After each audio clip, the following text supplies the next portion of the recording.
Welcome back to another Clash of Clans War recap featuring the Pot of Gold clan. Here we have another exciting series of battles to show you, and let's go ahead and get right to it. Alright, here first up we have the very first attack of our war. This is done by Big Daddy himself, who you've probably seen in previous videos of mine. Went up 4 spots to get the number 12 base, which was also a Town Hall 7. So first he's going to go ahead and handle the Clan Castle lure, getting the dragon out of the way. As you can see, he has a few hog riders and a few archers to supplement the dragons.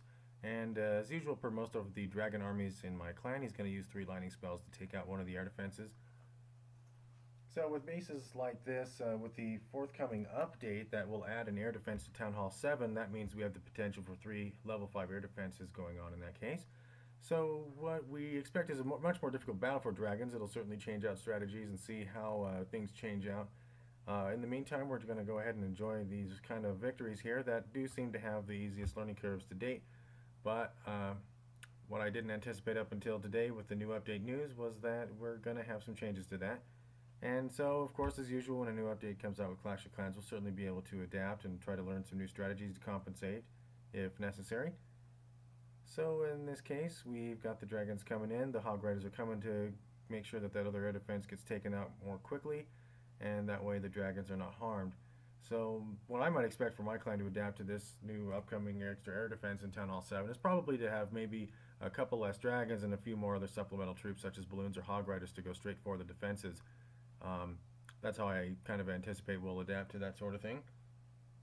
Anyway, we'll see how that goes. But as you can see, as usual for now, we're getting things cleaned up with these dragons. Big Daddy getting it done again for us against the other Town Hall 7s.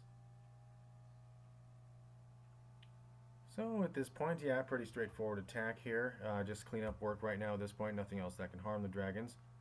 And looks like the Barbarian King is not even sent out yet here. I kind of didn't notice that last time around. Oh no, never mind.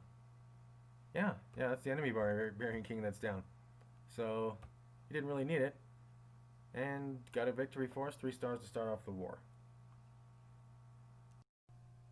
So it looks like now this is the first of 3 consecutive YouTube debuts for clan members from Pot of Gold. First we have Arcane Warrior going on another Town Hall 7 base here with a dragon attack. Now Arcane Warriors just turned to Town Hall 8, so kind of nearing the edge of these dragon attack alone strategies anyway.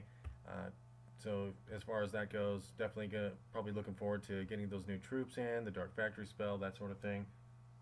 So with the Town Hall 7s that we have now, some of us are pretty much ready to move to Town Hall 8. I'm not quite there yet with my second base, but when it comes to a few of the others, they definitely are primed for that. Some of them even have max walls and things. In fact, if you go to Duck Wallace's channel, who I always recommend from my clan as well, basically he's just about ready for Town Hall 8 himself. Lately he just did a looting video that I'll go ahead and show you the links to, and that way he can show you kind of how far along he is, being that he's far enough into Town Hall 7 that he doesn't really need any more gold for upgrades. Most of the things are maxed there. His mines were getting full and his collectors were getting full. So yeah, with this attack, the dragons are pretty much getting things cleaned up now. And yeah, it's a little bit boring almost, so I'm almost kind of actually looking forward to these new changes to the Town Hall 6 and Town Hall 7 defensive structures, so that maybe the battles will get a little less iffy when it comes to the dragons. So I can definitely see why they did the update. At the same time, I kind of liked having this kind of a gimme level in the game where it was a little less challenging, but at the same time somewhat exciting, and you kind of like in between 2 periods of different kinds of challenges. So we'll definitely see if that stays fluid throughout the game or if this ends up being more of a disruption. Alright, the third attack we have showing off here is from our very own Gingersnap. Now, as opposed to Arcane Warrior, Gingersnap is actually toward the beginning of Town Hall 7, so not quite having the dragons yet. It was a good time to go ahead and show off a balloon army with a couple of wizards and archers to back that up. With the spells being here, we do have lightning spells being used to go ahead and take out the air defense since it is an air battle. Did kind of miss at the top there. That's where the dragon went off to, was basically where we ended up having the few wizards and archers going ahead and taking out that dragon. Once that's all done, they go ahead and come out.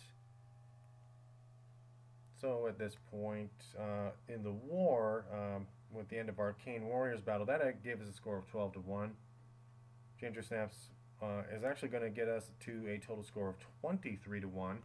Now, the reason for that, of course, is that we're on another war where we're actually fighting another team from the Eastern Hemisphere.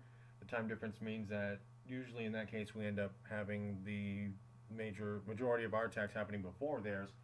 It builds up an early lead for us. I do like that it gives us a sense of momentum, even though the time shift could end up being misleading in the end if we're up against a very good Eastern Hemisphere clan that ends up really catching up in the end.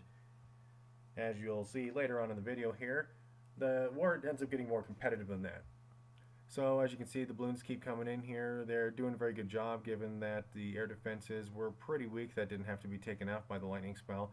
Also here, since we have a relatively new Town Hall 7 up against Gingersnap's troops here, the Barbarian King is pretty good at helping to clean up, as well as the last wizard there sitting around, last couple of them really. Yeah, in these battles, just a matter of time waiting for the balloons. One thing I think that was pretty nice for balloon attacks was having the extra 30 seconds since the Town Hall 11 update. So again, with this attack, we end up with a 23 to 1 score at the time. And we're looking forward to seeing what happens next.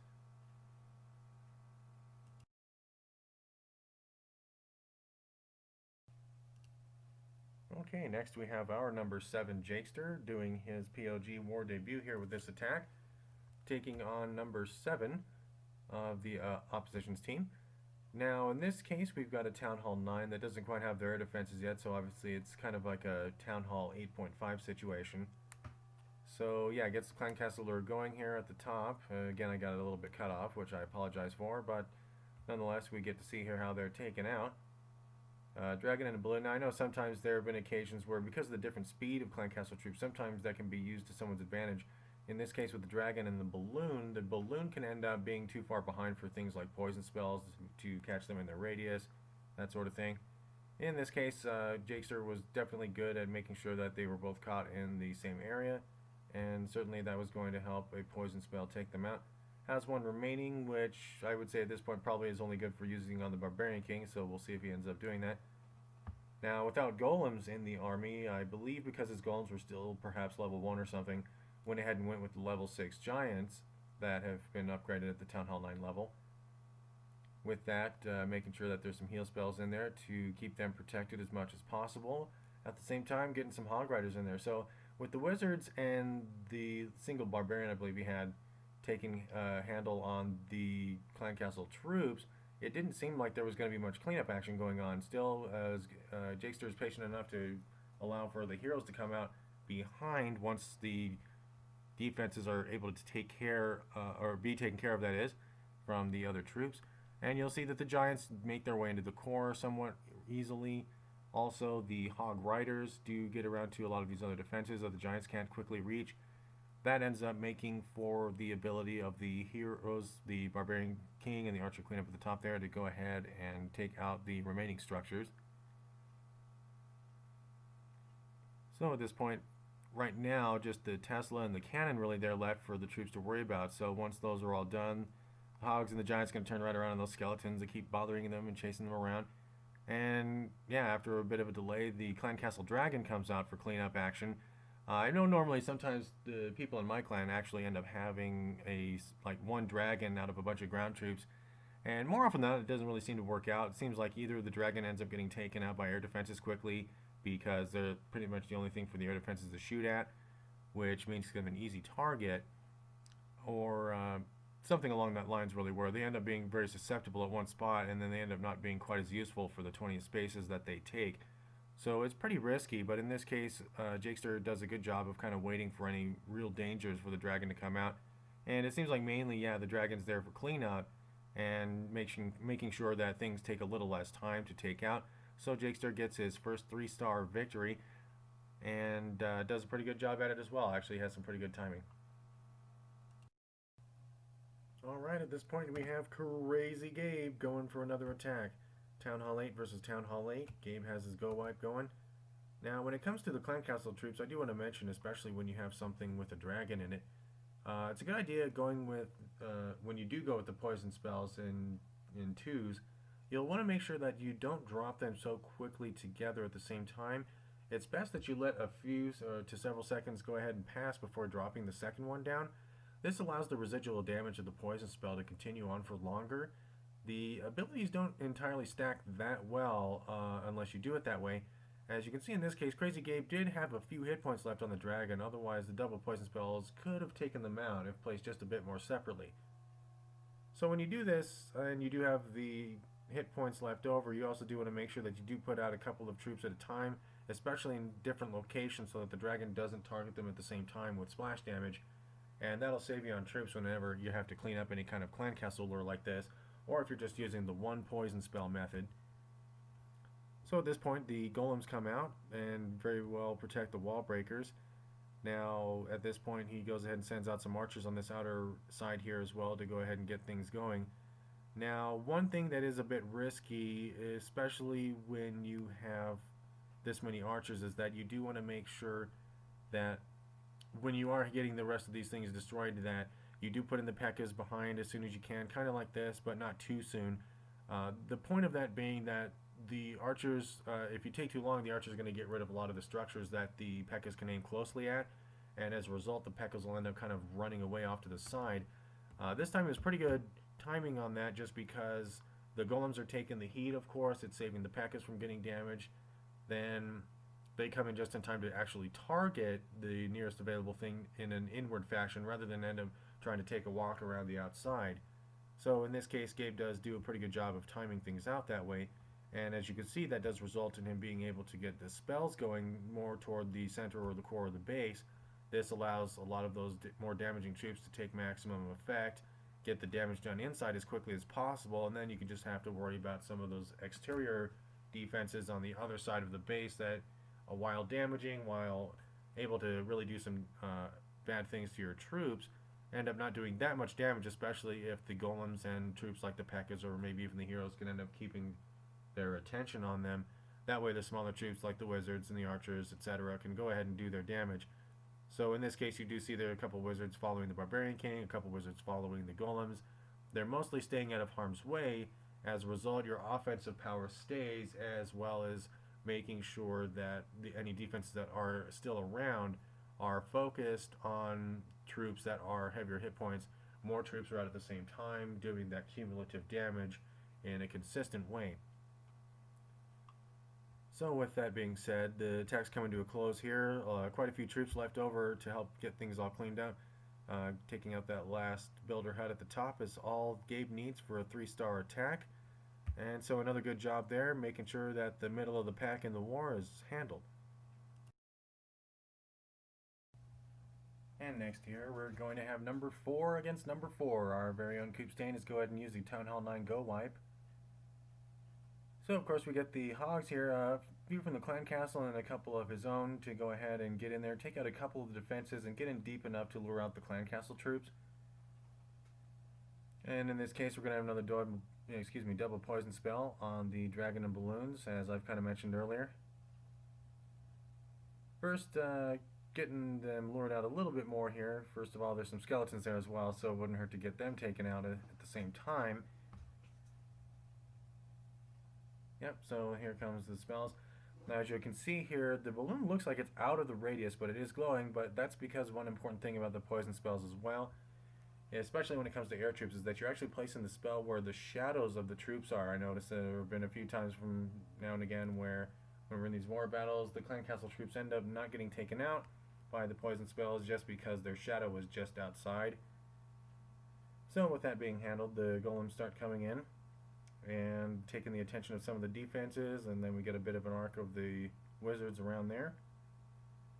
Now another thing I'd like to mention while this is happening here is that you'll see that the attack is kind of focused from the south corner. Now in my experience when I've been doing my battles, I noticed that attacking from the corner doesn't really help me out too much, because as you can see here how the troops are kind of divided in half at this point, making sure to get those two sides taken care of at the same time, but they can come back to bite you, because see, for example, the wizards on the left here getting taken out by the defenses that are over there. As a result, they're pretty vulnerable to things like, for example, that wizard tower over there, so they're going to end up going out quickly. Whereas if you're taking on a side and you can manage to funnel the troops inward a bit more, then it's more likely that more of those troops that you threw in are going to be able to survive and stay behind other heavy hit point troops and do more damage that way. This time around, those extra wizards that did go up on the left side were pretty successful in taking out a pretty good portion of things, but I can only imagine how much more damage they would do, because now you see at this point there really aren't that many wizards left. It's really mainly up to the heroes, the golems, and the clan castle troops now. And so as long as you have a couple of these troops to, for example, up at the top right now, you got a wizard following a P.E.K.K.A. You've got one kind of coming along with the archer queen. And so when you have that support wizard kind of behind the other troops, basically what happens is you end up getting a little more offensive damage done, and even though the wizards aren't being attracted by the other defenses structures, what you have is kind of an extra oomph and damage from the targets that are actually doing the attacking against those defensive structures. So you've got a little bit of diversion for the extra offense that the wizards provide. Now at this point, of course, the couple of defenses that are just left there, you see we just have a couple of troops left, but the Archer Queen had remained quite healthy and just popped the ability there, so we were definitely able to see that Hoopstein was able to manage a victory there and get all three of the stars out of that battle. So that was definitely a good job on his part. Additionally, he went for our number 5, or their number 5, got 98%, otherwise he would have had a 6-star war this time. Alright, so with Koopstein's victory over their number 4, we had a score at the time of 39-11. Fast forward a little bit longer here, we have our number 19, Miletti, taking on their number 19. This is a bit of a younger Town Hall match. Miletti is a Town Hall 6. I would definitely like to be able to show a few more replays of these sorts of bases, but our bases below Town Hall 7 at least are kind of few and far between. When it comes to the Clan Castle lore here, without being able to have any poison spells to work with, your alternative is either lightning or throwing out some troops. Now in this case, when you have the Clan Castle that also can't fit something as heavy as a dragon to fight up against, the Valkyrie is a pretty good option there. It took a lot of doing to get a Valkyrie taken out, not to mention the other couple of troops that were there with her. So that's something to keep in mind if you're looking for something to help beef up the defenses on lower Town Hall levels. But just enough wizards survived. The Giants came in with good timing there to get in front of them before other defenses wanted to take notice of the wizards. That allows them to stay behind the Giants, of course, do some damage. And Miletti also likes to throw out a healer from time to time to make sure that things stay healthy. And the healer did manage to stick with the Giants pretty well here to keep them healthy. At the same time, enough of the defenses have been distracted against those Giants to go ahead and allow the wizards to do their work. So when it comes to offensive Clan Castle troops, a couple of those level 6 wizards come in handy there to do a whole lot of extra damage there. And right now at this point, any remaining defenses are pretty much fixated on the Giants. The wizards and archers are able to go around the base in this case and make sure that things are taken out with the Giants giving them plenty of time to do so. So with those structures on the inside being taken care of, it's just going to be a matter here for the last several seconds to go ahead and get to those 3 army camps that are laid out up on the top left section there of the map. And once that's all done, Miletti's going to have another straight shot 3 stars against our mare. We did a very good job of it during this war for the most part. We did it in enough sections of the rankings here from bottom to top that we were able to not have to use repeat attacks. So Miletti's battle brought the total score to 44-19, but fast forward to when Chris fights here. Chris, once again, he's our guest fighter from the Bendecos clan. This is actually his second account that's helping us out here. He's actually the leader of that Bendecos clan. I'll make sure to put both of our clan tags in the description here, so you guys can take a look at the clan if you want, perhaps even join. So with Chris's attack, he's going to go with the Gohog here. He does get the Lava Hound lured out and distracted, while the rest of the troops just go ahead and start making their way in there. Now, when it comes to how to handle the Lava Hound, there's a couple little different ways you can do it. As you can see here, he just went ahead and got some wizards going on and made sure there was enough of them to take out the lava pups. In the meantime, the golems are infiltrating the base. The Archer Queen's getting jumped in here to go ahead and start helping out with that as well. Goes ahead and packs on the heal spells. Now, you'll notice he has the double poison going on. Oh, I'm sorry, that was a jump spell. He has the double poison spells, but he didn't really need them for a Lava Hound per se. I don't think the doubles, even a double poison spell would even take out a Lava Hound, so that's why the troops are a little more necessary to go ahead and do that. So yeah, he's got the Hog Riders throwing in here, giving some good coverage with the heal spells. That helps that the base itself was pretty tightly arranged in defenses, so that the hogs were pretty much staying in those circles of those heal spells for longer, compared to a base that intentionally spreads the defenses apart, or even everything for that matter, and makes it a very widespread base. So that definitely gets the hogs the advantage on this, so that even when these wizard towers are attacking them, they're still at adequate hit point levels that they can go ahead and take care of things. So really, the poison spells end up getting thrown down for things like messing up with the enemy Barbarian King or the skeletons. Definitely saves a lot of annoyance from those guys. Now at this point, the defenses are all taken care of. The hogs split up a little bit to cover one side of the remaining cleanup. The Archer Queen's working the other side, so there was a good amount of divide and conquer there. And then in the middle as well, you have the golems starting to work on the town hall and get that finished off. Eventually here, the Hog Riders start coming back around. They'll end up making their way in toward the middle before the rest of the cleanup troops do, because they can just go ahead and hop the walls, of course. And then with that being done, the Hogs will end up finishing up as well on the Dark Elixir drill to go ahead and get things truly finished. And it was really nice that he could get one of those top 5 guys 3-starred. It definitely helps the course of a war, pretty much in any team war, when you can get some of these top guys handled in such a manner that it definitely puts some pressure on the other guys. Alright, so with Chris's victory, that actually put the score to 51-52. We actually had the other clan waking up and getting all their battles in. So at this time, we're down by just 1 star. The advantage to us, though, was that the other top guys in the other clan had already done all of their attacks. There really weren't any other stars for them to gain successfully. So what this meant is we just needed to get a couple of more to get the win. This is where our number 1 guy, Ouch, comes in. He goes after their number 2. Now, Ouch is a Town Hall 10, so he's got the advantage of the level 6 wizards, level 7 archers, etc. My favorite part is having the level 5 golems around. When you're a Town Hall 9, you just get to have one of those in the clan castle, and that's about it at best. So, Ouch was going to have a bit of an easier time compared to going up against another Town Hall 10, so we were looking pretty confident that it was going to be a 3-star victory here. So as you can see on the left side, Ouch handles the clan castle Lava Hound with a pretty good strategy. It just takes a few archers that are protected with a healer so that the Lava Hound can't defeat the archers, and then the archers just gradually take away the Lava Hound's hit points and destroy it.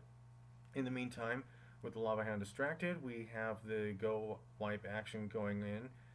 Golems, of course, at first, a few wizards, that other golem to back things up, and then you see the heroes start to come in. Now, the P.E.K.K.A. and the heroes do end up doing the walk around the base, but enough wizards had definitely followed in with the golems and stayed away from the traps like that giant bomb in the center to make sure to be able to do a lot of damage before the central defenses ended up taking out the golems. This is one of those bases to fight against that had the Teslas packed up in the middle there. That can be pretty damaging if you can't take those out quickly and or have some sort of a heal spell protection. But Ouch did a good job of handling them both ways that way. And so in a way that I would even think that if Ouch was just a Town Hall 9 would have been able to handle this battle just as successfully. The Lava Hound finally pops over there on the left. They get rid of the few archers that are there, but Ouch goes ahead and takes the remaining archers, puts them over there to get rid of those lava pups. So the clan castle troops are handled in a bit more of a long-term fashion that way, but pretty well done nonetheless. In the meantime, the golems are still in the middle, enough protection there to keep the defenses distracted so that even the troops and the Archer Queen from the outside are still able to get the defenses handled without having to worry about any reciprocal damage. So at this point, it's just a matter of getting the last couple of outbuildings taken care of, as well as that last wizard tower and Dark Elixir storage. Has the couple of wall breakers left over. Didn't really need them for the majority of the battle, but a couple of them even got in there to help out with that wizard tower, just because they wanted to get the wall next to him. So basically, those wall breakers were just really mainly there to make sure that the last defense was accessible quickly. And we have another 3-star victory. Their number 2 and number 3 got 3-starred, which went a long way to victory, and it's 53-52.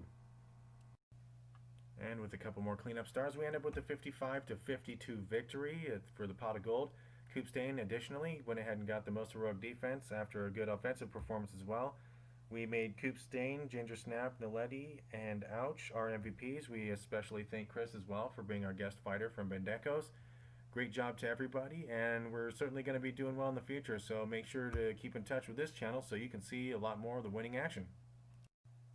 And once again, thank you for watching. Feel free to peruse the description for some related information and links about this video. Feel free to like and subscribe if you want.